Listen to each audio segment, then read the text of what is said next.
Hello, everyone, and welcome to Talk Nerdy. Today is Monday, October 23rd, 2023, and I'm the host of the show, Cara Santamaria, your 40-year-old host. I'm trying to just own it.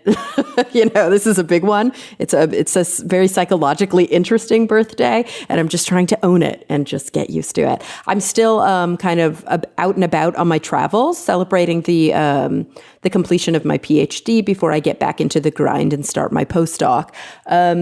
And so I'm pre-recording this intro, but it is, I think, the second to last of the pre-recorded intros. I wanted to make sure that you guys had plenty of content while I was away, and I will be back soon, and we will be diving into all new episodes. This one is fascinating. I know I say that about all of them because they all are. But I had the opportunity to speak with Dr. Jessica Pierce. She is a bioethicist. She kind of historically focused on interconnections between health and healthcare and ecosystems, but her career has taken a bit of a shift, and now she writes quite a bit about human-animal relationships, especially the obligations that come into play when caring for and living with companion animals. She's, interested in hospice and palliative medicine for aging animals. She's interested in animal welfare science, and also just how to be good kind of individuals, good people, how we can learn to be good people through learning about our incredible pets. She has a blog on Psychology Today called All Dogs Go to Heaven. She has written several books, but her newest book is called Who's a Good Dog and How to Be a Better Human. Such an important topic that I think hopefully we can all relate to, or at least most of us can relate to. So without any further ado, here she is, Dr. Jessica Pierce. Well, Jessica, thank you so much for joining me today. Hi, Cara. It's great to be here. So it's fun because I feel like I've been talking about dogs on the show I don't want to say a lot lately, but maybe more than I ever have in the past, because there's been some just like really interesting research and really great writers on this topic, but often coming from different perspectives. So your book is Who's a Good Dog and How to Be a Better Human, but you're coming at it from the perspective of a bioethicist. So before we even talk about the book, I would love to get into, who you are, what you study, and kind of where you were coming from. So what exactly is a bioethicist? So bioethics is a relatively new, circa 1960s, multidisciplinary field that deals with the moral and philosophical implications of biological and medical advancements and ethical dilemmas that come up in the biological and life sciences. So a lot of people come to bioethics from a philosophy background. Some come from theology, some from law, medicine, sociology, anthropology, et cetera, et cetera. My own disciplinary home and background is theology. So my undergraduate degree was in religion. I went to seminary and studied religion there, and then have a PhD also in religious studies. But my interest throughout the development of my education, and also as it's come to fruition in my career, has been ethics, and just the question of what does it mean to live a good life and be a good person. And, I think of ethics as a kind of a secular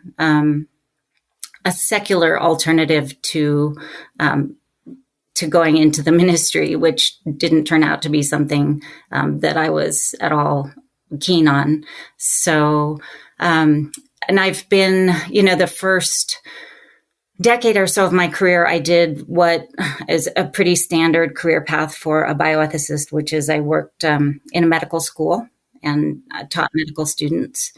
And over the past 15 years or so, I've really gotten sort of dialed down into the question of human-animal relationships, and specifically in this last book and in a couple of other books, our relationship with our boon companion, the dog. And so tell me about your own relationship with dogs. So I have lived with dogs for my entire life, with a brief time during graduate school and college when I didn't have a dog, but of course still sort of considered myself family with my parents' dogs. I'm actually named after a dog, which is a fact that I'm very proud of. I'm named after an Irish setter named Jessie, who Oh, belonged to my parents. And, you know, I think a lot of children have this experience, and it was definitely true for me that I felt really connected to animals and especially to dogs, and they were like my best friends. And I, since I got married in, God, I don't even know, 96. It's been a long time. Our first child, I'm putting that in scare quotes, our first child was a dog. It took some convincing to get my husband to actually give in. But we have lived with dogs in a multi-species family for our entire life together. And I have one dog now. She's sleeping right next to me here on her little blue bed. Her name's Bella, and she's 12. And she is the inspiration for this last book, because she doesn't fit societal expectations of what a good dog looks like or behaves like. She's got a difficult background, which is mysterious to us. We adopted her when she was 1, and she had been picked up off the streets, and she was in the shelter. And I suspect that she either lived in a garage or out in a yard or in a kennel or something. She really had no socialization, was not house trained, and she's never learned to trust human beings, which, part of me thinks can't really blame her, because we're not always that nice. But she doesn't like to be touched by people she doesn't know. She doesn't even like to be touched by us that much. And we'll nip at people if they tried to invade her space boundary. And she's non-compliant for the most part. She's really got her own mind about things, and has really challenged my expectations about what we ask of dogs who we live with, because it's abundantly clear to me that Bella is a good dog. All dogs are good dogs, I guess, in my opinion. My dog is the best dog. I'm sure that everybody feels that way about their dogs. And he's good, but he's also not good. But that's going to be what we talk about today. Is what does it mean to be a good embrace dog? that. I embrace the not good in dogs. Yeah, kind of like there are a child. You want them to have some spunk. Absolutely, and some, I don't know, just individuality. And so I'm just super curious, before we even get into some of the topics or the concepts kind of within your book, like, tell me about your work as somebody who basically, I don't know, researches, writes about, is like super engaged with this idea of the relationships between us and our animals, or us and our dogs. Like, what does a job like that look like? It's really an interesting job. I love it. I spend a lot of my time in the science literature, just reading, it's hard to keep up. I was going to say reading everything, but that's impossible. But reading as much as I can of the research that is coming out on dog emotion and cognition. And, I've written about the emotional and cognitive lives of other animals as well. And I'd say I'm an advocate for better treatment of animals across the spectrum of human-animal interactions. And so some of my past work has focused on some of the more typical areas of animal advocacy and animal ethics. So, how we treat animals who are confined to zoos or research laboratories, or, and breeding operations. And what about, sorry to interrupt, but what about, I'm just curious about your take as a bioethicist. What about animals for food? Are you, I don't even know how comfortable you are, kind of sharing your own personal perspectives, but are you somebody who comes down on the sides of there is an ethical way to eat animals? Obviously, the way that we do it now is not always ethical. Or are you somebody who feels kind of that the most ethical relationship we can have with animals is to not sort of farm them for food? Yes to the latter. I would say, and I want to be cautious about how I say this, but my feeling is that my own ethical stance is that I don't want to participate in causing suffering of animals if I can help it. And I think there are various things that are tricky about it. I think that, being vegan is relatively easy for me because I have a lot of resources I have a lot of plant-based food resources available to me. And I realize that not everybody around the world can make the choice that easily. But I do think that, for me, it's a kind of a no-brainer. And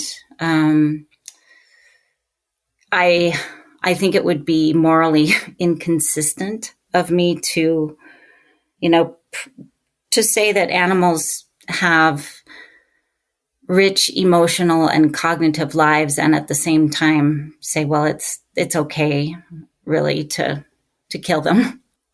Yeah, I think it is important that as sort of researchers and public communicators of the academic science that we have some sort of, reflexivity, some introspection, and ability to, I don't think science, or maybe I shouldn't be using the word science, but this type of kind of academic inquiry should be separate from our own personal values and morals. Yeah, I think so too. And it's really interesting to me that there are people, and there are a lot of people I know who come down in a very different place and who study animal emotion or study animal cognition and yet don't feel conflicted about eating meat. And I don't think that's wrong necessarily. It's just not where I come down personally. And I think it's really, one thing that's very challenging to me is, it's easy to say, oh, well, animals in venues like zoos and research labs are being exploited. Like we're really using them as objects for our betterment or sometimes our entertainment. And what about pets? Do the animals that we live with as companions, are they in a different moral realm somehow? And is what we do with them or to them not exploitation? Because it looks awfully lot like what we do, for example, to animals in zoos. They keep them captive for our amusement. So those are the questions that have kind of bothered me, I'd say, for the past couple of books that I've written. Like, what is it? How do we justify this other kind of relationship that we have with animals and this other type of consumption that we engage in? And how is that different from eating animals? It's interesting because I can't help but think back to this kind of experimental, weird, beautiful film from the 70s, a French film called Fantastic Planet. It's this like weird, interesting animated film where these humanoid, I think they're supposed to be aliens, but they feel very humanoid, but like larger than life, they find humans and they capture them and they keep them as pets.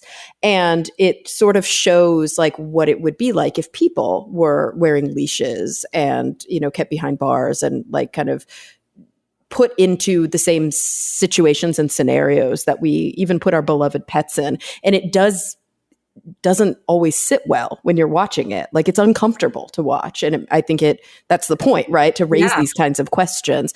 And we don't often do that. We don't kind of put ourselves into that perspective. Like, I love my dog. He is my son. I don't have kids. Yeah. I'm not married. I don't have kids. He is my everything. And he's also older, like your dog. He's actually 13. And I can't even, I don't even want to think about how inconsolable I know, right? But he's also, trained, and he comes when I call him, and he has some habits that get under my skin, but for the most part, he is just this really good dog who I can sadly put on a little leash, and he doesn't pull, and he doesn't, he's like very quote unquote obedient. And when you think about what that actually looks like and means, like, did I break this little guy? Like, is that why he's like that? Is he doing it to please me? It's kind of heartbreaking to think about what the cognitive processes might be. And I think we often want to, for our own comfort, wear rose-colored glasses when we think about how our animals are in relationship to us. Yes. But, I totally agree. And I know I look at Bella sometimes, and it's almost like a Gestalt shift, where you're looking at something and you see it one way, and then all of a sudden you see it in another way, and then it flips back. And right, so like what is it, like the duck and the rabbit, exactly. Like back and forth. Exactly. Yeah. So I see her as my kin, and then I flash into this, oh my God, it's so patronizing and belittling to this magnificent other being. And then I flip back to, oh, she's my Bella.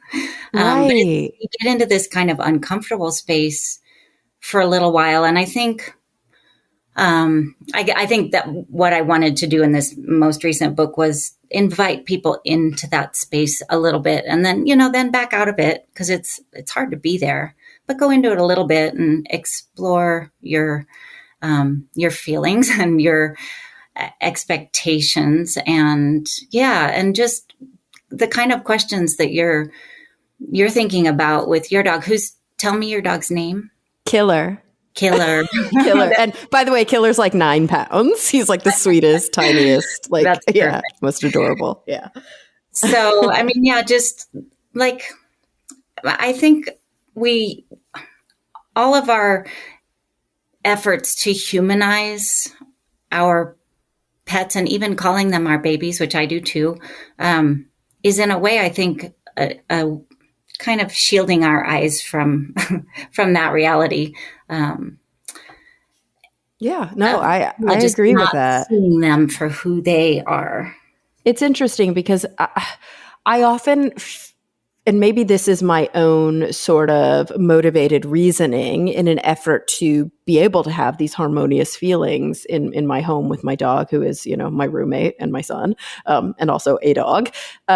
Maybe I think the sort of comfort that I find is I don't want to call it an understanding, because who knows if it is an understanding, but a perception, a perspective that he sort of needs me as much as I need him.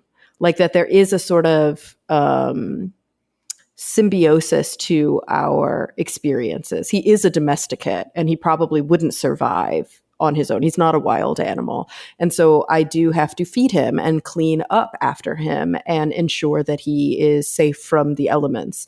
And at the same time, I really need him for companionship and for comfort and for empathy and understanding. And who knows? I mean, obviously he's not, he can't speak English and doesn't really know what I'm going through, but I put my human lens on him and feel his compassion, or at least what I think is compassion, when he gives it to me. And so there is that sort of reciprocity there, right? Or is that like an invented layer that we have? I'm inclined to say both. I think there is definitely a lot of reciprocity. And some in more, some relationships probably have more of that than other relationships. I sometimes see people with their dogs, and it's almost like the dog is just a piece of furniture. Yeah. Like they're not really, like they're on their phone and taking the dog for a walk because it's necessary to get this chore done, and not really with their dog. And then, on the other side of that, I mean, a lot of my friends who live with dogs, and just people that I meet who are with their dogs, they have an amazing bond, and it's not one-sided. It's definitely not one-sided. And, we have, I think, created a need in our dogs. I mean, they need us because we hold them captive, so they can't take care of themselves. But I don't know. It's complicated. It is. And it's funny because I know a lot of people who, and I don't know if this is as much the culture here in the United States, but I have quite a few friends in Europe and especially in the UK who have working dogs, dogs who go with them to hunt, or dogs who work with them on the farm, who work as herders, who work as, kind of have these different roles. And you would almost think that in these working scenarios, the dogs would be treated more like, I don't know, like furniture or more coldly. But I almost see that there's kind of a paradox there where the working dogs are respected in a way that I don't always see here at home, and really cared for like family members. I agree. Especially if your livelihood depends on the skills of your dog. I was just looking at a book of folk songs, and there's an old song about, it's one of my favorite songs. It's called Old Blue. I don't know if you are familiar with it. If not, you should look it up and listen to it. There are a bunch of different versions, Joan Baez and all kinds of folk singers. But it's about a hunting dog in Mississippi, and it was a turn of the 19th century. And there was a saying that, the hunting dog, the man's dog, is of more value to him than his own son. And it's in some ways probably true. I mean, really, they relied on dogs to hunt possum and other critters that were their food source. So without their hunting dog, things were really bad. And so they, did they treat them well? I mean, putting well here in scare quotes, because that's so relative. And I think, I hear a lot of people in the US who live with pet dogs, like pampered pet dogs, saying, "Oh, I feel so sorry for dogs who have to work." And, I don't feel sorry for them at all. I think they have a purpose-driven life, as it were, and are really happy. And it's funny, Bella is never more alive than when she is riding on an ATV on our property. It's the funniest thing. She gets so excited. She doesn't have a background in, I mean, she's a herding mix, so it's in her blood. But it's like, she's like, "Oh, we're working now, and I am on." And it's really, I don't know. I think we need to give dogs lives in which they have meaningful work to do. And I think pet dogs do, and you were alluding to this, they do a lot of emotional labor, but I think it's under-recognized and underappreciated. And also I think their work as emotional laborers is kind of dangerous. And we ask a lot of them. I mean, to absorb all of these difficult emotions that we have and just let them go. Yeah, right. Because they do kind of become, in some ways, the outlet for no matter what, right? Obviously, if we're in a good place and we're, showering them with attention and care, and we're being playful with them, they're, super grateful, or at least my dog is. But when I'm sad and crying, he, is curled up with me and is at least seems concerned about me. I mean, whether that's what he's actually thinking, who knows? And actually, when I'm angry or aggressive, like, he is feeling that experience. He doesn't know any better if I'm, yelling or stomping my foot. He thinks it's directed at him. Yeah. No, I think their emotional synchronicity with us is, it's something the media are always touting this, this beautiful, they're always there for us and feeling our feelings without acknowledging that that's hard work. And probably has takes a toll on them. And one of the things that motivated me to write Who's a Good Dog was my sense that dogs who are living as companion animals in the US and in other countries that do what I call intensive pet keeping, are suffering from emotional pain on levels that we don't generally acknowledge. I mean, levels of anxiety in pet dogs are, roughly 3/4 of dog owners report that their dog has some anxiety related problems. And Yeah. that's a Yeah, lot. I see it. Yeah, my dog has anxiety. I mean, he doesn't seem anxious when I'm around. He's like, he doesn't even react to fireworks. He's like such a chill, cool dog. But when I leave, he is not happy about it. And when I get home, he acts like I have been gone for a year.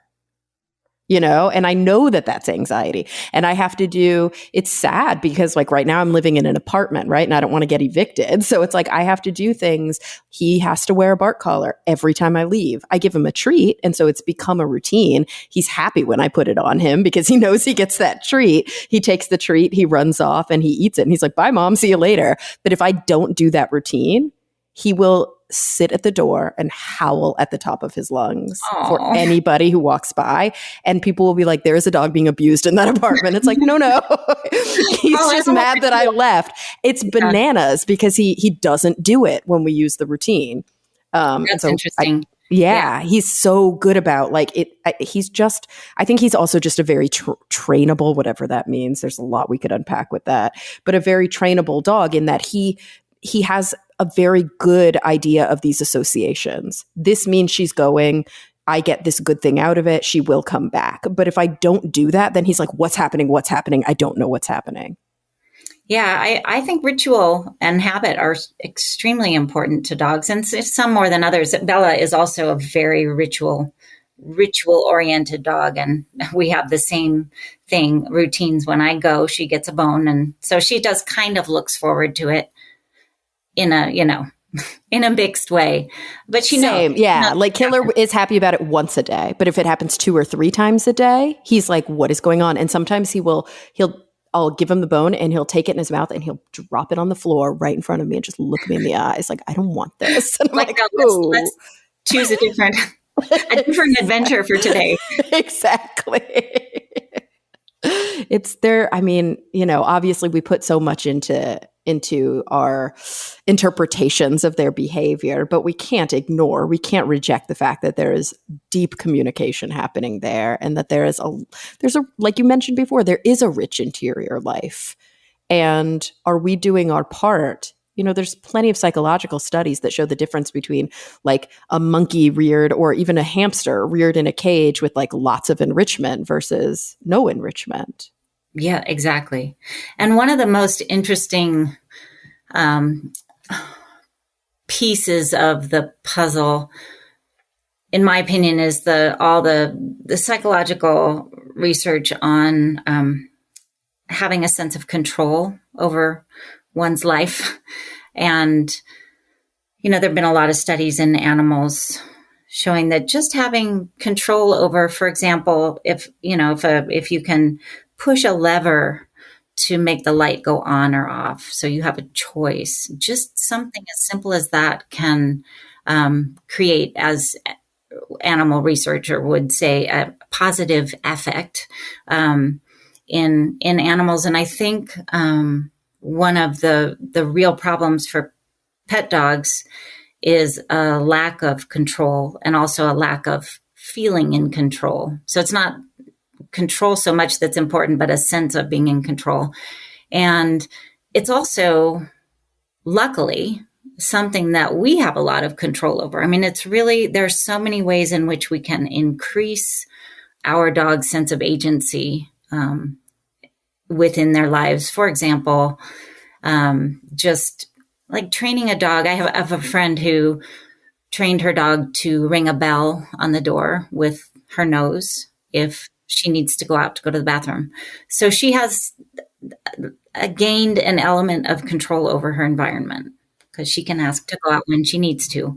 And, there are so many ways in which we can increase agency for our dogs. And, one of the things I try to do with Bella, she can't walk very well because she's had some problems with her back legs and surgeries that haven't gone well, and et cetera. So she doesn't walk very much, but when she does walk, she gets to choose which way we go. And it's funny, she has some very strong opinions about which way to go. And if, we'll go, she's got habits too. But, do we go left or right? And it's different on different days. But we always have to take a little detour up on the side of our hill.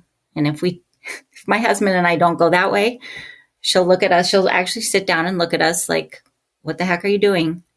You are not following protocol. We walk up 5 feet and then walk back down, and it's like, okay, now we can go. And just you can almost view it as a game. How many ways can I increase my dog's sense of agency today? Yeah. One thing that I do with Killer that I've done from the beginning, and if I'm being 100% honest, it was probably out of personal laziness and just experience with previous dogs and also cats. And I'm lucky because I think temperamentally this worked well with Killer, but he's a small dog and he's not an overeater. He's not the kind of dog where if I put food down, he's going to eat it all too fast and puke. Although he does do that with his water, which is very funny. He has his whole life, he always drinks his water too fast. And I have to be like, Killer, slow down. And if I don't remind him to slow down, he'll drink it all, and then afterward he'll run across the house and just barf up a bunch of water. And I'm like, and does he actually slow down when you say slow down? He does. Yeah, he'll stop. He'll look at me. That's so and cute. And really, I think it's less that he's slowing down and more that he's taking breaks, which is what he needs, But when it comes to his food and his water, because he's small, I have basically cat feeders. He's free fed. He chooses when he wants to eat. He's always got kibble available, and he's so funny. A lot of people, when they babysit him, they're like, your dog doesn't eat. And I'm like, yes, he does. He just doesn't do it in front of you. He eats at night. He eats because he has his own times. He doesn't like being watched while he eats. That's so funny. And so I love that. I love that he gets to choose. When he's hungry, he eats. When he's thirsty, he drinks water. He doesn't have to do it on my schedule, which I feel like it's like having a prisoner, but we have to. And I get it. Don't get me wrong. I know people who have dogs where they're like, if I don't feed him a very particular way, he will eat his body weight in food. And I'm like, I get it. That's not okay. You got to protect your dog too. But I'm very lucky in that I don't have that problem with mine. You are lucky. Bella would definitely eat her body weight. But your point is an important one, which is that each dog is different. And, I think one thing that happens to us as dog guardians is that we're bombarded with all this information about what it means to be a good dog owner, good dog guardian, and all these rules about how to feed and how to walk. And, they might work for some people and their dogs, but they're not for everybody. And we really have to figure it out and think about the individual quirks and needs of our dog and also our own. I mean, you said something about this coming about because you were lazy, and it made me, I was kind of chuckle because I'm so full of self-recrimination about Bella and how I care for her. And, I think it's actually really important to acknowledge those guilt feelings and feelings of, I'm not doing things perfectly, and just say, it's okay. I'm doing my best. Yeah. And the truth is, I think sometimes when you own those things and you almost make them a part of your relationship, it can be beneficial. And my example of that is that early on when I got Killer, over a decade ago, I was working a lot in television at the time. I was doing a lot of TV shows and my schedule was bananas. I am a night owl. It is just part of my personality ever since I was a child. I don't like waking up early in the morning and I love staying up late at night. So when left to my own devices, I sleep in. But when I have a 6 a.m. call time, I have to wake up early. And so my dog from day one learned when mom's asleep, I'm asleep. When mom's up, I'm up. And I have never been woken up by this dog to go out. I have never had him complain about what time we go to sleep at night. He's just like weirdly adaptive to my sleep schedule. And that's never been a problem. And when I ask people, or I hear people being like, oh, my dog woke me up at 5 a.m., I'm like, wow, that must suck. That has literally never happened to me. Oh, you are very lucky. I told you, he's the best dog. Yeah. You're very, very lucky indeed. I mean, dogs are remarkably adaptive. It astonishes me the work that they do to fit in to our worlds. And, that's one of the main messages that I wanted to get across in the book is that, they're working really hard and we don't always make it easy for them. And home environments are not easy for them in a lot of ways. And we can do our part by meeting them halfway, cut them some slack and do some work to adapt to them, figure out what they need and want and, make it 50-50 rather than 90-10 or whatever it might be at the moment. And, I hate to do like a big left turn, but I feel like I have to simply because I know that you've written 11 books previously. And one of them is about, end of life and pets. And earlier both of our dogs are getting older and it's like, oh, we don't really want to go here. But at the same time, you may not know this, but my listeners do. I am literally finishing my PhD. Actually, I already finished my PhD days ago. Thank you. As we speak, it's like, right then. I defended my dissertation. I finished my last internship. So for clinical psych, which requires a lot of additional things because it's applied. But long story short, my research area is, and my clinical area is mostly end of life with people. And I've done a lot of research and do a lot of work around choice in how we die. And so my dissertation is actually on people choosing to die with medical aid, which is legal where I live in California. And so this is, and it's something I advocate for deeply. It's like very important to me ethically and morally, but it's also something that is still very contentious in our country. It's only legal in 11 jurisdictions. But of course, we euthanize our pets like daily. And so it's such a fascinating thing where it's one of these handful of examples. And gosh, I just gave a talk on this the other day and somebody was asking the question about like how we treat our pets versus how we treat grandma. And I was like, I know it's weird, right? Like a pet can't talk, but we can look at our dog and say, you look like you're suffering. I'm not okay with this. We're going to go ahead and make this decision. Whereas grandma can be like, help me. I don't want to live anymore. And we're like, you don't know what you're talking about, grandma. And it's so weird that we have this strange disconnect as a culture. And I don't say we because I don't, right? I'm a huge advocate of medical aid in dying, but a lot of people do. And I'm super curious about your take on this. Yeah, I mean, we should do a whole right on this because, I think it would be really interesting to just do a deep dive into the comparisons and how we say goodbye to our animals and how we help them. And it's a euphemism for euthanize them. And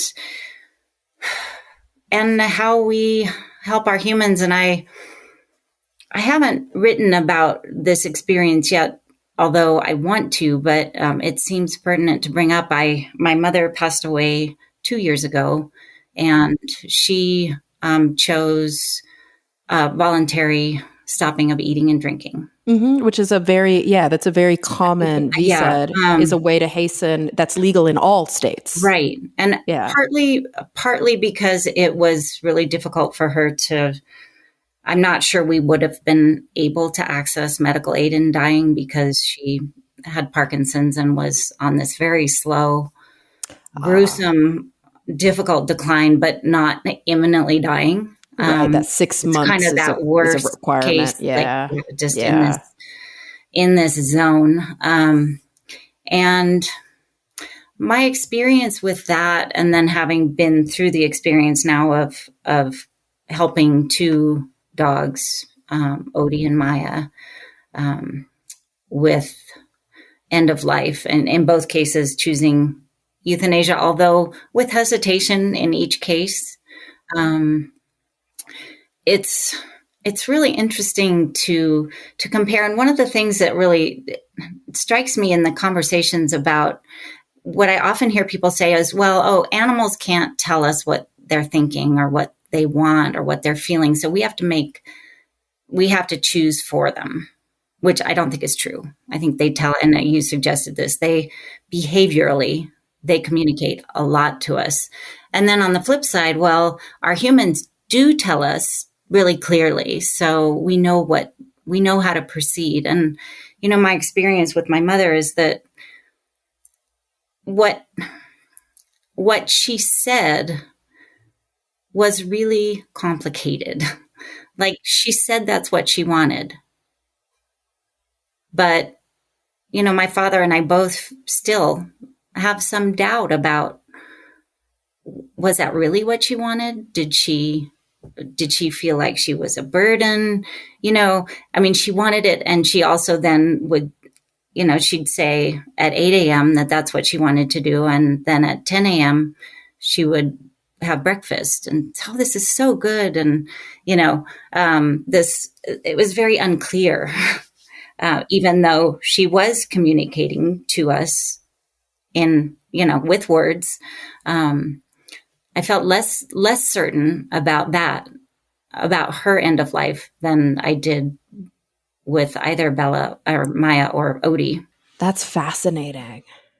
So, and yeah, I think what I said in The Last Walk, my book about, it was really a book about a sort of memoir about the end of life care for my dog Odie, who he had, his problems were mostly neurological. And so it was really hard to say whether he was suffering or in what way he was suffering. He seemed to be suffering. Like, you'd look in his eyes and it looked like he was suffering, but he didn't have bone cancer or, something obviously painful or obviously, life limiting. And it was really ambiguous and really difficult to decide what to do when. And of course, I think just like living with pets is a morass of guilt feelings. Boy, end of life care. It's like times 100. I don't think I've ever talked to somebody who isn't guilty about the choice they made. No matter what it was. Was it too soon? Was it too late? Was it the wrong place, the wrong person, et cetera, et cetera?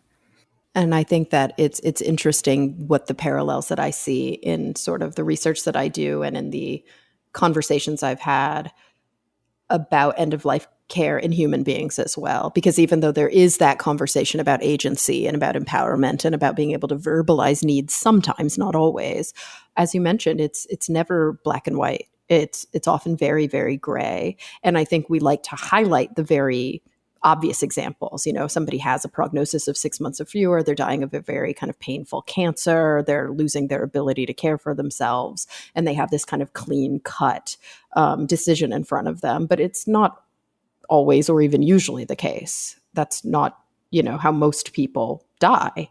And even when they do, even the 4 people that I interviewed for my dissertation, they were pretty sure. But all of them said, do I want to do this? Of course not. But is it the best option available to me given the circumstance I'm in? Yes. So, it's kind of like, I think, the abortion debate or anything else. Like, when you really start to humanize it, it's like nobody wants to do this. They want to have the choice, right? Because the alternatives are worse. But it's not like something people are like thrilled about and throwing parties for. Yeah, I think And this mimight be, I'm not sure what you'll think of this. I'm curious. I feel like, so that with humans, we recognize that there's this really complex existential terrain. And I think that may exist for animals as well. Well, you kind of hinted to that when you were talking about the neurological component of your dog as he was getting kind of towards the end. And I love that you bring that up, because one of the things that is a salient point in my literature review is that pain, even though that is the reason that most physicians cite for why people choose medical aid in dying, it's not the reason that most individuals who are actually dying choose. It's existential suffering. It's burden. It's, feeling like life is no longer worth living, feeling like they don't have any purpose or meaning anymore because they can no longer do the things that brought them joy. Usually their pain is palliated okay. And even if it's not, even if it's intractable and terrible, which sadly does happen, that's just one of many components. Yeah. And I think there's this, I say this from, the work that I've done in hospice for animals. I think there's a real fear of an animal is in pain. Oh, we have to respond with euthanasia. Yet, as you're suggesting, pain it can often be palliated, and there are a lot of tools for animals if you find the right veterinarian. And it's not the only thing that matters to an animal. Right. An animal who isn't in pain, but who can't leave the little spot where they, you see this a lot because I think there's the opposite side of the euthanasia debate, which is people and animals who are kept alive when they don't want to be. Yes. And you see that I've been in people's homes where this dog is like, oh my gosh, like this dog does not seem like they are okay, but it's too heartbreaking for the human to fathom doing anything about it. And so they're just letting this dog die naturally, very drawn out and debilitating death. That's really painful to hear. And I think that it's one thing, if I could change things about the way we treat our dogs, care for our dogs and cats too, one would be really putting their needs first, and especially at the end of life. And I am well acquainted with the feelings of just utter denial, like this can't happen. I can't imagine a future in which my dog is not there anymore. But coming to terms with those in a way that's relatively healthy, so that we can put the needs of our animal first, seems like something we really owe them, given that they give their entire life to us. And I think listening to them, like you mentioned before, and trying to pick up on the cues that they're actively giving us, and it's never going to be perfect, right? Because we don't speak the same verbal language, but I do think that they communicate much more than we often give them credit for. Yeah, I think so. And I mean, in a way, the fact that they don't communicate using verbal language, as the case of my mother made really clear to me, sometimes that's actually can make things more cloudy. And I think with our animals, reading them behaviorally, they're usually sending loud and clear signals, although with the cautionary note that many animals are very stoic. So, it makes sense as an evolved strategy for survival that you mask your pain or illness or whatever it is. So I think we have to really pay attention carefully. But, it drives me crazy when people say, oh, animals can't tell us how they're feeling. Yes, they can. They are all the time. We just have to listen. And you know what's so interesting is this, you mentioned your mother as an example, but I also think about just like our everyday dealings in interpersonal relationships, how Yeah. often Yeah. conflict arises, how often, discomfort and pain arises when people's behaviors are disaligned with their verbalizations. Yes, And I feel like exactly. that's like the root of Yeah. most problems in couples, right? Right. You're saying one thing with your mouth and another thing with your eyes. Right. And then it's like you're saying this thing, but then your behavior is consistently disaligned with it. You're doing Exactly. something different. Yeah. Whereas with an animal, they're showing us their needs, their wants, their desires, and also their discontent, their content by their body language, by how calm they are in your presence, by parts of their body they're willing to expose to you, by how they react to your hand coming near them, by the noises, the verbalizations that they make, and the way that their tail wags and what their ears do. And gosh, there's just so much we can read about them. Exactly. Yeah. Ugh. I'm going to be treating Killer so much different. I'm hoping that I'm already doing a lot of these things, but it's going to be like extra in my consciousness. I'm lucky in that as I'm finishing my PhD, I have this break before I start postdoc, and I've bought this truck and I'm kitting it out to make it like an overlander, like a camper Oh, situation. nice. And I keep telling myself, like, part of the reason for this right now is because I don't know how much longer I have with him. And I feel like going and kind of seeing the sights and being in nature and just taking a nice road trip with my dog and being in the places that he loves is a gift that I can give him as his life is, he's in his golden years. Yeah. Oh, that's wonderful. I know we're just about to take Bella on a trip down to Utah. She's going to get to see her best friend, Poppy. She doesn't have. Oh, She actually likes other dogs pretty well, but she doesn't go to dog parks and stuff anymore. So she doesn't really have any regular friends. So she's going to get to see Poppy, who lives in California. oh, I love that so Yeah. much. So they're gonna meet up and have some good outdoor fun. Yeah, that's Oh, great. I wish Killer had a best friend. Killer doesn't really like other dogs. No, he's He tolerates them. yeah. Well, He's definitely more of a people dog than an other dog. He will periodically meet a dog and be like, "You're cool. We're gonna chill for a bit." But for the most part, he's like disinterested he's or got a very annoyed. narrow range. Yeah, maybe. Yes. Yes. Yes, but Has he other. loves people. He just wants all the snuggles and all the attention from people, which is That's very sweet. funny. Yeah, the Yeah. total opposite of Bella. And that's, I think, such an important point, right? We're talking about our own two dogs and we're using these anecdotes. Obviously, the plural of anecdote is not data, but in some instances it is. We're talking about these anecdotes to paint these beautiful pictures of the fact that dogs have personalities, they have temperaments, and they are different. And I think historically, we've spoken about dogs like they are representative of their breeds. There's been this like synecdoche but like Killer's a shelter mutt. Like, I got him DNA tested once and I'm like, I think this is bullshit. I don't even believe what they said. Because he doesn't look, or I don't know, maybe it's true, but he doesn't look anything like the breeds that they say he is. He's just himself. There will be never another one like him. Of course, he has his own personality.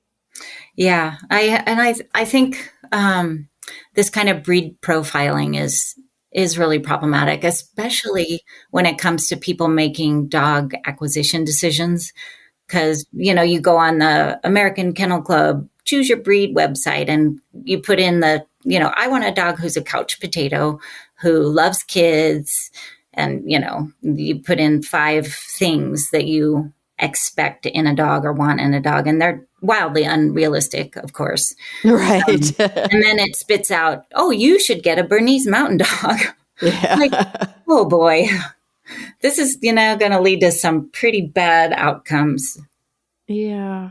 And I think that you and I are probably aligned. I don't want to speak for you, so I'd love to hear your thoughts on this. But, whereas I still do eat meat, although my consumption is going down a lot because I am grappling with my own personal demons on that front. When it comes to dogs, especially, I would never, ever purchase an animal. And I would never go to a breeder. And I would never have it feel like transactional. Like for me, it's just deeply important to me that there are so many animals in shelters who need homes. There's no reason. I know. I am completely with you. I would even go one step further and say, I'm also like shelters feel a little transactional these days. They can. Yeah, I think you're right. And that's icky. Mm-hmm. It's true. I feel like where I got Killer was a rescue, which made me, everybody has their own story. And this is an organization in LA where they would rescue from shelters when the dogs were in their last week. Mm-hmm. Like they were waiting and then they were like, okay, this dog's going to be euthanized. So they would go and rescue them. And I also really appreciated that they had a really intense campaign to go into like the inner city of Los Angeles and offer free spay and neuters to anybody who wanted them. And so that's why it was a shelter that I was really, interested in working with and supporting.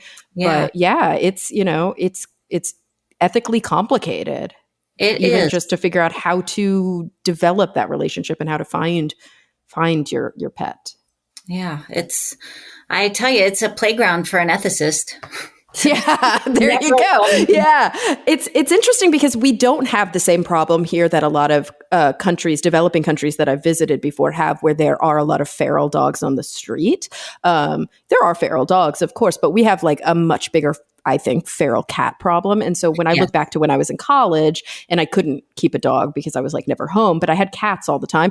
And like, if you were to ask me, how'd you get to know this cat? I'm like, I don't know. He just like showed up one day.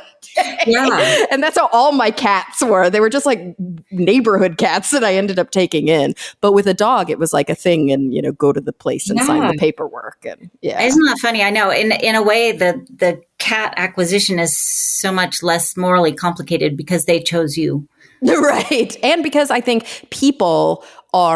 maybe there's more complication earlier on because people are allowing their cats outside, which we know is really bad for wild birds and obviously for the lifespan of the cat. And because those cats are, abandoned very often when people can no longer care for them, they let them go like a goldfish in a pond. And it's like, right. Yeah. They're not wild animals, my friend. Like you can't do that. Yeah. So I think, it's ethics are always super interesting because it depends on where you start and where you end your, I guess, perspective. Where do you start looking and where do you stop looking? Because there's a life cycle to an ethical question that occurs before you ever took that cross section of time. Yeah. And I think we are at a moment in our history that is contingent on so many peculiar choices made by people in the past that, I was asked last year to write an essay for the Journal of Urban History, which was sort of like, wow, I don't know anything about urban studies and I don't know anything about history, but it was kind of for that reason, intriguing. So I said I would do it. And it was a review of 4 books that looked at the history of domesticated animals. This will sound so specific, and that's why it was so interesting. In London, New York, and Seattle during from 1890 to 1940. And there was this massive change in how we related to animals, including horses and cattle, but also dogs and cats. And of course, I was especially interested in the dog story. Before that time, dogs were more like denizens. They lived on their own as free roaming, feral, or somewhere in between those states. And at some point in time, large cities started passing laws making it illegal for dogs to be loose. So there developed this distinction between stray, a dog identified as a stray, usually a mutt, and a dog who was an owned and therefore valued possession. And that also was the beginning of when we started to round up strays. We say, it's no longer appropriate for them to be loose on the streets because they poop and they bark and they try to, they rape people. We're scared of rabies and so forth. And so let's round them up to take them to shelters and kill them. And shelters obviously have evolved since then, but that there's still this mentality that it's wrong for a dog to be something other than a pet, which is really kind of strange because 80% of the world's dogs don't live as pets. Right. Yeah. In a lot of countries that I've visited, there are dogs out on the streets. A lot of countries. It's like it's like one of the most jarring differences that you see sometimes when you travel. It's really striking. Yeah. And, I think our inclination in the US is to feel sorry for these dogs and say, oh, it's so sad. They're starving and they have, parasites. And those things are often true. And at the same time, they have freedom, which is... It's also, those things are also true of many wild animals. Yeah, it's a trade-off. Yeah. And I guess that's the real crux of an interesting ethical question here, is the difference between something that is a true domesticate. At what point was at what point did human beings, because that's really what domestication is, right? It's selective breeding. At what point did human beings put so much pressure on a species that they sort of depended on us for aspects of their survival and they were no longer considered, quote, wild?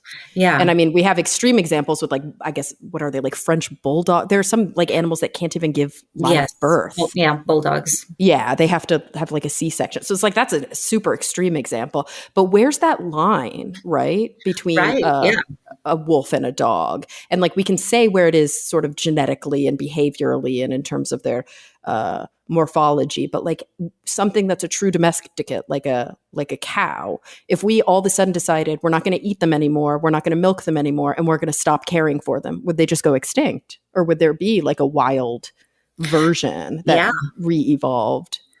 Well, it just so happens that I wrote a book called A Dog's World with Mark Beckhoff, an ethologist who I've written a couple books with, on exactly this question: what would happen to dogs if humans disappeared tomorrow? If there was some rapture event, and would they just go extinct because they can't live without human support? And we looked at all the research we could find on free-ranging dogs and their behavior. And our conclusion was dogs would actually survive and be fine. And in many ways, they'd be better off without us, which is kind of sobering. And then leads to some interesting ethical questions like, well, what is it about the way we're living with them now that is worse for them than if we were gone? Gotcha. Yeah. And also, if they were wild today, quote unquote wild, or like free ranging, like we think about, I often think about P22. He's a right. Yep. Puma. Yeah, you know the story, and people listening to the show know the story because I've talked about it a lot with Beth Pratt on the show, and I think about the fact that like the very threats to his existence are humans. It's like we are having to do things to protect him from ourselves. Like that's really the point here. Well, and that was one of the interesting things that we found is that the rates of mortality for dogs, the number one factor driving mortality for dogs is humans. Yeah, I can imagine that. Yeah, it's probably like car collisions, rat poison, like all of these different things, as opposed to just the handful of dogs that would get like, I don't know, eaten by a coyote or a puma. Right. Probably way more often it's just things that people did. And even if you look at a dog getting eaten by a coyote or a puma, it's probably because of habitat loss. And, we're still probably implicated, downstream somewhere. Yeah. Yeah. It is a fascinating, endlessly fascinating, often sobering and even horrifying, but I think in some ways can also be a motivating realization of how much we have completely bent the landscape to our desires. Yes. And the idea of, quote, natural, or the distinction between natural and unnatural is like just, it's not a bright line. Exactly. And even the distinction perhaps between domestic and wild is a little fuzzier than we might want to think. Yeah, yeah. And I'm so appreciative of like, we're obviously out of time because I've just kept talking.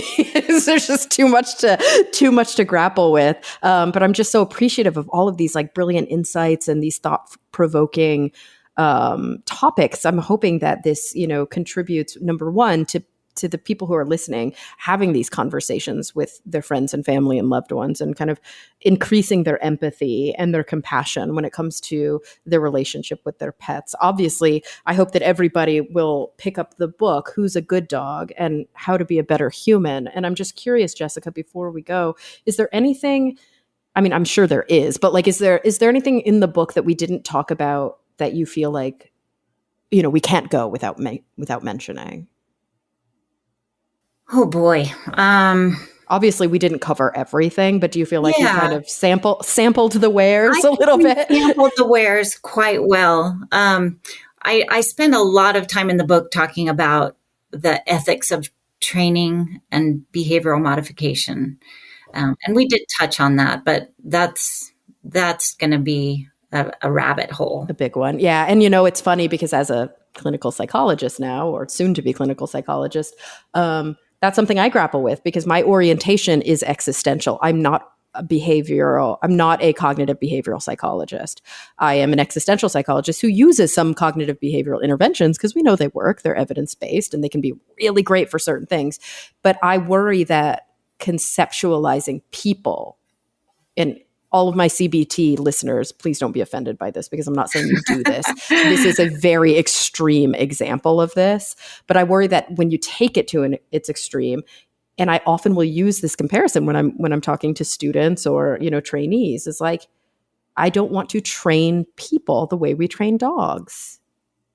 It's just not my approach to doing therapy. I think that's a really wise statement, and I guess I would add, maybe we don't want to train our dogs, like exactly. Dogs either, and maybe a more existential approach to cohabitation is worth investigating. I love that so much. It's such a beautiful thought to sort of close off on. But I am realizing I close my show by asking all of my guests the same two questions. And I don't think I've had an ethicist on the show, or maybe I have, but it's been a while since I've had a bioethicist on the show. I can't like, we can't hang up without you answering these two questions because they're okay. Let's do it. Such good. Yeah, they're so good for an ethicist. Okay. So when you think about the future, in whatever context feels relevant to you. So this could be personal, it could be vocational, it could be communal, societal, global, cosmic, however you want to answer this question. The first one is, what is keeping you up the most at night, worrying you the most, where you maybe you're feeling pessimistic or even cynical. But then on the flip side of that, to end on a slightly more positive note, where are you finding your hope and your optimism? What are you sort of authentically hopeful for and looking forward to? So I would say the main existential worry, and it does keep me up at night, is climate change and the loss of species and individuals. And I worry about our collective inability to change our habits or our lifestyles.